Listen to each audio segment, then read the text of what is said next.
इन दिनों में हम एनपीओ के लेक्चर सीख रहे हैं और बात चल रही है इनकम एंड एक्सपेंडिचर पे। क्या होता है, हमें रिसिप्ट पता होता है कि हमें पैसा कहाँ से मिला, पर वो इनकम है या नहीं ये हम आइडेंटिफाई करते हैं, डिटरमिन करते हैं। इसी तरह हम पेमेंट करते हैं तो ये डिटरमिन करते हैं कि वो एक्सपेंडिचर है या नहीं। कैसे करते हैं वही आपको देखना है। आइए, question 10, prepare income and expenditure account. ठीक है साहब, ये जो गिवन है वो है रिसिप्ट एंड पेमेंट अकाउंट। जो पैसा आया है वो भी गिवन है, जो गया है वो भी गिवन है। इन अबव आपको एडिशनल इंफॉर्मेशन दे रखे हैं, जैसे उनको ध्यान से पढ़ना होता है। आउटस्टैंडिंग सब्सक्रिप्शन, मतलब हमें सब्सक्रिप्शन मिलना बाकी है, तो मतलब ये कि सब्सक्रिप्शन में कुछ ना कुछ पंगा है, प्रॉब्लम है। प्रीपेड सैलरी, हमने सैलरी एडवांस दिया है तो सैलरी के अंदर कुछ तो पंगा है, कुछ तो प्रॉब्लम है। Furniture at beginning was 1 lakh rupee, book value of sold furniture 20,000 रुपी। तो इन्होंने फर्नीचर सेल किया है, उसके बारे में हमें दो इन्फॉर्मेशन दी है, जैसे कि फर्नीचर 1 लाख होता था और ये भी कि जो फर्नीचर बेचा था वो 20,000 का था, तो फर्नीचर में कुछ तो पंगा है। और charge depreciation at the rate 10% on furniture, ये भी हमें ध्यान रखना है, ये प्रॉब्लम भी फर्नीचर से रिलेटेड है। ओके, आपने इन्फॉर्मेशन पढ़ लिया, जहाँ जहाँ मार्किंग करनी थी मार्किंग कर ली। नाउ आप वहाँ जाइए, आपको कहा गया है इनकम एंड एक्सपेंडिचर अकाउंट। हमेशा पहले क्वेश्चन से पूछना कि क्या चाहिए आपको। हमें 5 नंबर मिलेंगे, ये तो हमें पता है कि हमें मिलेगा क्या, तो हम भी तो उससे पूछेंगे आपको चाहिए क्या, तो उसको चाहिए इनकम एंड एक्सपेंडिचर अकाउंट, तो for the year ending. Okay, अब इसका परफॉर्मा कुछ ऐसा है सर कि जो इनकम है वो क्रेडिट साइड में होती है। हाँ सर, हमें पता है, तो इनकम को अपन क्रेडिट साइड पे बुक करेंगे और जो एक्सपेंडिचर है उनको अपन डेबिट साइड पे बुक करेंगे। ठीक है सर, चलिए शुरू करते हैं। सबसे पहले लिखा है टू बैलेंस बीडी, तो ये क्या है, ये 5,000 रुपये कैश बैलेंस है, cash balance in the beginning, तो ये हमारा इनकम नहीं है। ये 5,000 हमारे पास पहले के हैं, ये इनकम नहीं है। सब्सक्रिप्शन रिसीव्ड, सर रिसीव्ड कहाँ लिखा है, अरे बेटा ये सब्सक्रिप्शन मिला है, ये रिसिप्ट में सब कुछ मिला है, तो 52,000 हमें मिला है। तो आप इनकम में जाइए, इनकम में सब्सक्रिप्शन लिखिए, लेकिन इसके अंदर एक एडजस्टमेंट है, तो आप अमाउंट को अंदर लिखेंगे, यानी इनर कॉलम में। अगर आप हाथों हाथ सॉल्व करना चाहें, मैं एक बार आपको हाथों हाथ भी बता देता हूँ। सब्सक्रिप्शन 8,000 मिलना बाकी है, तो अदर देन दिस 52,000 के अलावा 8,000 हमें मिलना बाकी है, तो हमारा टोटल इनकम 60,000 होगा। इसे अपन प्लस करेंगे, उस समय अपन आउटस्टैंडिंग लिखेंगे कि सर नहीं समझ आया। देखो बेटा, ये 52 तो वो है जो मिल चुका और ये वो है जो मिलेगा, यानी हमने जो कमाया है वो 60,000 कमाया है। ओके, नेक्स्ट, डोनेशन मिला पर टूर्नामेंट के लिए मिला, डोनेशन रिसीव्ड फॉर टूर्नामेंट, तो ये एक तरह का स्पेसिफिक, ये एक तरह का स्पेशल डोनेशन हो गया, तो सर ये यहाँ नहीं जाएगा। बैलेंस शीट जब भी अपन सीखेंगे तो बैलेंस शीट के अंदर ये लायबिलिटी साइड में जाएगा और लायबिलिटी साइड में इसे कहेंगे डोनेशन। किस चीज़ के लिए है, टूर्नामेंट के लिए, तो we can say tournament fund.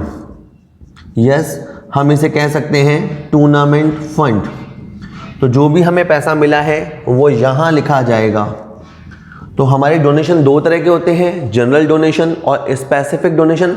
याद रखना, जनरल डोनेशन को तो अपन इनकम में लिख देते हैं, लेकिन ये जो स्पेशल डोनेशन होता है, जिसका एक खास मकसद होता है, जिसका एक खास पर्पस होता है, उसे अपन यहाँ लिखते हैं। ओके, इसके बाद देखो ये आ गया ना डोनेशन, ये आपका नॉर्मल डोनेशन है, ये आपका इनकम में जाएगा। इनकम में आप जाके लिखोगे बाय डोनेशन, लिखने की ज़रूरत नहीं है, फिर भी बताता हूँ। जनरल, ये जनरल नेचर का है, 15,000 रुपया। ठीक है, next is sale of furniture 13,000 on first day. देखिए 31 मार्च 2020 पे एंड हो रहा है फाइनेंशियल ईयर, तो 1 अप्रैल 19 पे शुरू हुआ होगा।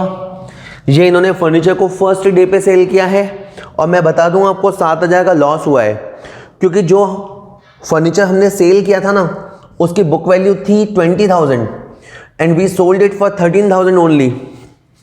यहाँ पे आपको जाना है और लिखना है to loss on sales of furniture. 7,000 की आपने लॉस हो गई, तो loss on sales of furniture ऐसे लिखना है। ठीक है बेटा, आइए बात करते हैं। रेंट हमने ये साइड हो गया है पूरा, है ना, आ जाओ। रेंट हमने पे किया है 22,000 और ये 11 महीने का है, तो आपको यहाँ जाना है, रेंट लिखना है, 22,000 तो हम दे चुके हैं वो लिखना है, ऐड करना है आउटस्टैंडिंग 1 महीने का और 2,000 रुपये ऐड करना है। कि सर वो 2,000 का कैसे पता लगेगा? अरे यार क्या बच्चों वाली बात, 22,000 11 महीना 2,000 रुपया 1 महीना, सिंपली इसमें चला जाएगा। ठीक है बेटा, आइए नेक्स्ट, सैलरी पेड। सैलरी हमारे लिए एक्सपेंस है।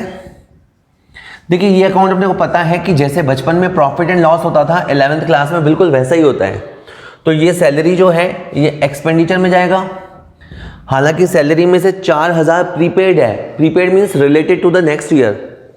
तो अगर कोई आइटम अगले साल की है तो वो यहाँ क्या कर रही है, यहाँ से आप उसे माइनस करेंगे, प्रीपेड में से आप उसे माइनस करेंगे। ठीक है, next is furniture in the beginning was 1 lakh. अब ये इंफॉर्मेशन इन्होंने क्यों दिया है? देखो इनके पास फर्नीचर था, इसमें से इन्होंने कुछ फर्नीचर तो सेल कर दिया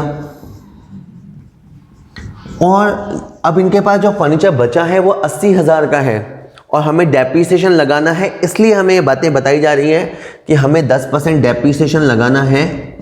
तो डेप्रीसिएशन यहाँ जाएगा, वो तो सबको पता है, पर डेप्रीसिएशन यहाँ पे भी आएगा, डेप्रीसिएशन ऑन फर्नीचर। ठीक है बेटा जी, ये यहाँ आएगा। अब आप बात समझो, डेप्रीसिएशन एक ऐसी आइटम है जो यहाँ नहीं आती। क्यों नहीं आती? क्योंकि जो डेप्रीसिएशन का नेचर होता है वो होता है non cash nature. Non cash, इसमें कैश इन्वॉल्व नहीं होता, तो डेप्रीसिएशन की आइटम इधर जरूर जाएगी। ओके, 2 मिनट बात कर लेते हैं कि हम क्या करें सर। हम इनकम एंड एक्सपेंडिचर बनाना सीख रहे हैं। जो रिसिप्ट होती है उसमें से इनकम वो है क्या, वो हम आइडेंटिफाई करते हैं। मैं जल्दी जल्दी रीकैप करता हूँ। जो पुराना पैसा है वो इनकम नहीं होता, जो सब्सक्रिप्शन होता है वो हमारा इनकम होता है, जो डोनेशन जनरल होता है, जनरल वाला वो इनकम होता है, पर डोनेशन स्पेशल वाला इनकम नहीं होता। फर्नीचर की सेल से नुकसान हुआ है, कोई इनकम नहीं हुई है, तो नहीं लिखना। अच्छा, सैलरी एक्सपेंस है, रेंट एक्सपेंस है। एक और बात मैं भूल गया, टूर्नामेंट एक्सपेंस। वेल ये जो एक्सपेंस है इसको अपन यहाँ से कवर करेंगे।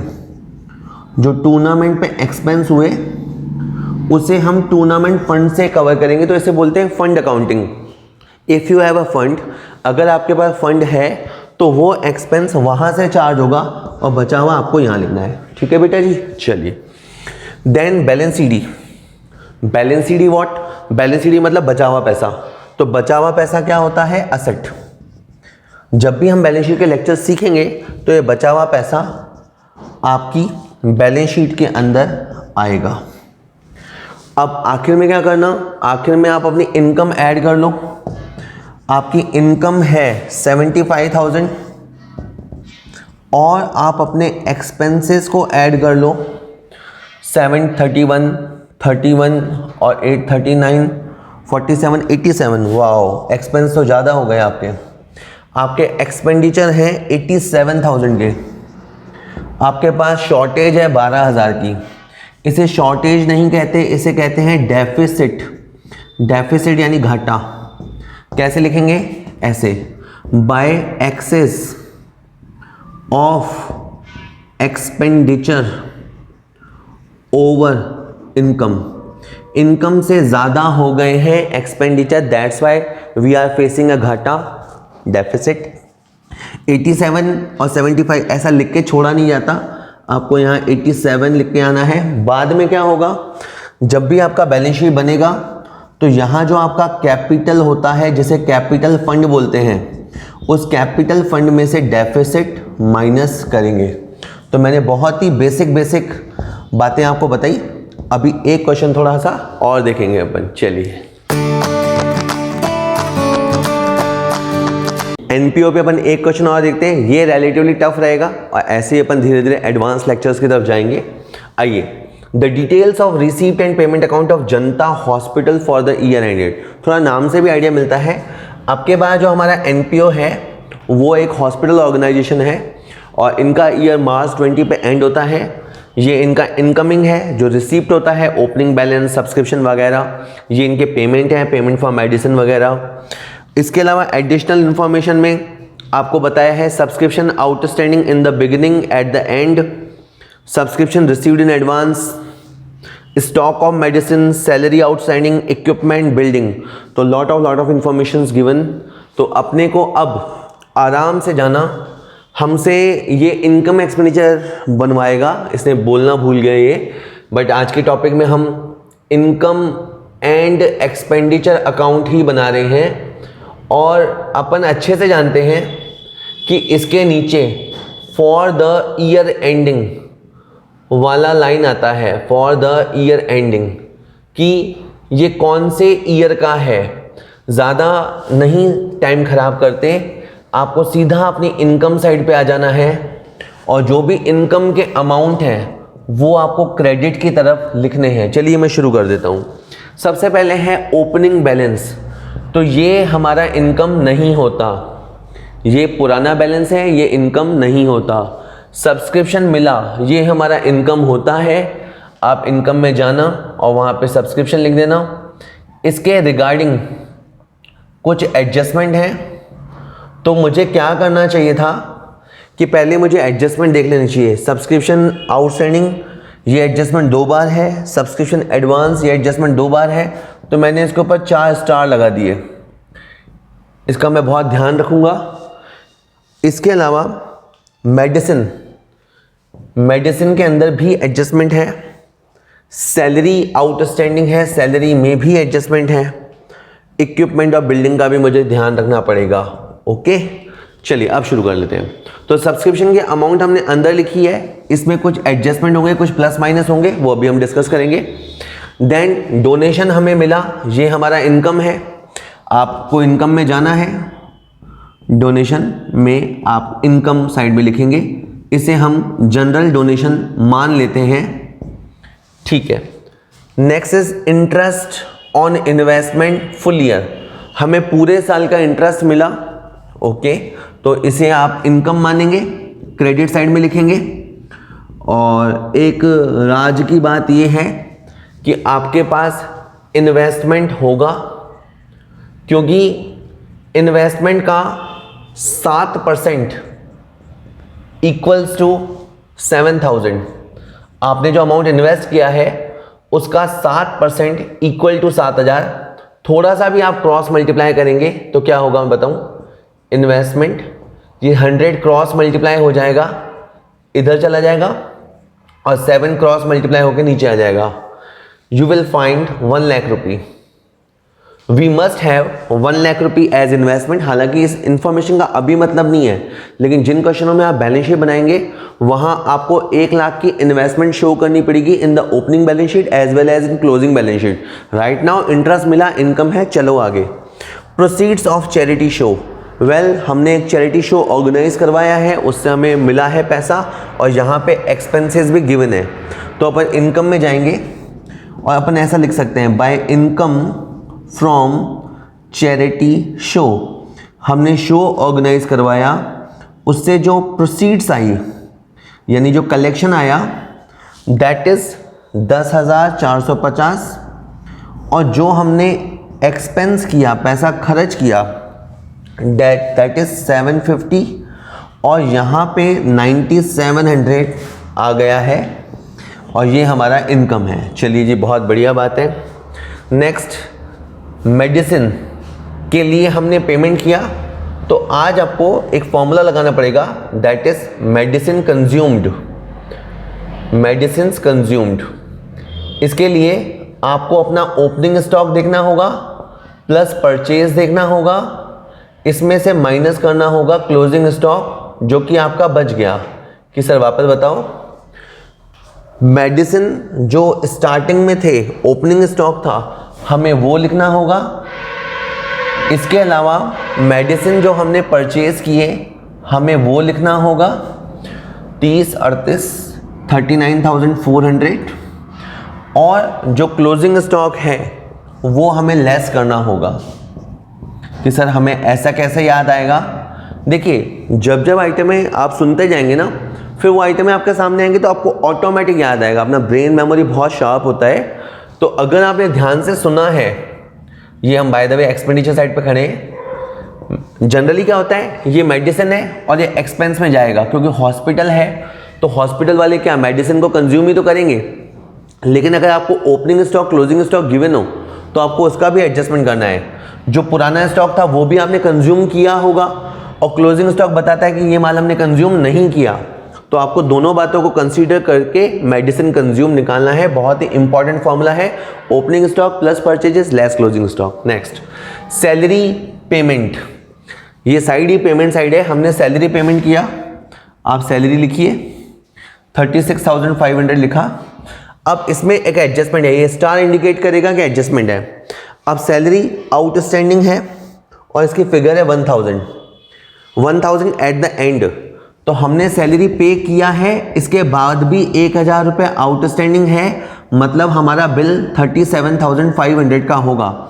हमारे जो वर्कर्स हैं उनसे रिलेटेड बिल 37,500 का होगा। इसमें से इतना तो हमने दे दिया है, इतना देना बाकी है। ये जो देना बाकी है ये बाद में लायबिलिटी साइड को जाएगा। ओके बेटा, चलिए पैटी एक्सपेंसेस। पैटी एक्सपेंस मतलब लाइक छोटे मोटे एक्सपेंसेस। तो डेबिट साइड में जाना और आपको लिखना है पैटी एक्सपेंस। जैसे अपन बोलते हैं ना कि अपने वो पैटी इश्यूज पे ध्यान नहीं देना चाहिए, बड़ी बड़ी चीज़ों पे ध्यान देना चाहिए, वैसे बिल्कुल वैसी बात है। पैटी एक्सपेंस में छोटे मोटे एक्सपेंस। ये इक्विपमेंट है और हमने इसे एक्चुअली परचेज किया है। मैं अब आपको एक बात समझाना चाहता हूँ। इक्विपमेंट देखिए, आपके पास इक्विपमेंट पहले कितने थे? 21,200। हाँ सर, फिर हमने परचेज किए हैं 15,000 के, तो यहाँ पे बैलेंस बनता है 36,200। रिपीट, इक्विपमेंट जो हमारे पास पहले था वो रहा 21,200, जो हमने परचेज किया वो है 15,000। तो total equipment should be 36,200, but हमारे पास ये है 31,600। ये है शुड, ये बैलेंस हमारे पास होना चाहिए and this is actual figure. तो जो गैप है दोनों साइडों में, जो गैप है वो करीबन है 4600 का। इस 4600 को हम डेप्रीसिएशन कहेंगे। 0 0 12 में 6 गया, 5 में 4 गया, यस। ये जो गैप है ये आएगा आपका टू डेप्रीसिएशन ऑन इक्विपमेंट। इसी तरह से मैं एक और बता दूं, फिर रिपीट करता हूं। हमारे पास जो बिल्डिंग थी पहले 40,000 की थी, अब वो 38,000 हो गई। तो वैल्यू में रिड्यूस क्यों हुआ? किसी भी असेट में या तो सेल की वजह से रिड्यूस होता है या डेप्रीसिएशन की वजह से रिड्यूस होता है। तो आप यहाँ पे बिल्डिंग का डेप्रीसिएशन भी लिख देंगे। कुछ चीज़ें मतलब अपने को अज्यूम करनी होती है। मैं इस क्वेश्चन के सारे हाइलाइट्स अभी रिकैप कराऊंगा आपको, ठीक है। ये जो चैरिटी के शो के एक्सपेंस थे उसको मैंने पहले ही इनकम में से डायरेक्ट एडजस्ट कर दिया। ऑल्टरनेटिवली आप इनकम को इधर और एक्सपेंस को इधर भी लिख सकते हैं, कुछ भी इसमें कुछ गलत नहीं है। ये कैश इन हैंड जो है ये क्लोजिंग है और ये आपका असेट है। कैश इन हैंड जो असेट में आप बैलेंस शीट में देखते हैं ये वो अमाउंट है। चलिए अब इस क्वेश्चन का जो सबसे इंपॉर्टेंट पॉइंट है उस पर डिस्कस करते हैं। Subscription outstanding 280। जरा समझेंगे 280 क्या है? ये वो सब्सक्रिप्शन है जो हमें मिला नहीं, मिलना चाहिए पर मिला नहीं, तो इसे हम ऐड करेंगे। ये आउटस्टैंडिंग है, ऐड करेंगे। लेकिन इस क्वेश्चन में गजब बात यह है कि आउटस्टैंडिंग इन द बिगिनिंग में दिया हुआ है, तो इसको आप लेस करेंगे। तो पहले तो आपने ये देखा कि नए वाले को तो अपन प्लस करते हैं आउटस्टैंडिंग को और पुराने वाले को लेस करते हैं। अब हमारा पोजीशन चेंज हो गया और ये हो गया आपका 48,036। प्लस माइनस आप करके देख लेना, 40 रुपये इंक्रीज हो गया, मैंने उसको 40 रुपये फिगर इंक्रीज कर दिया।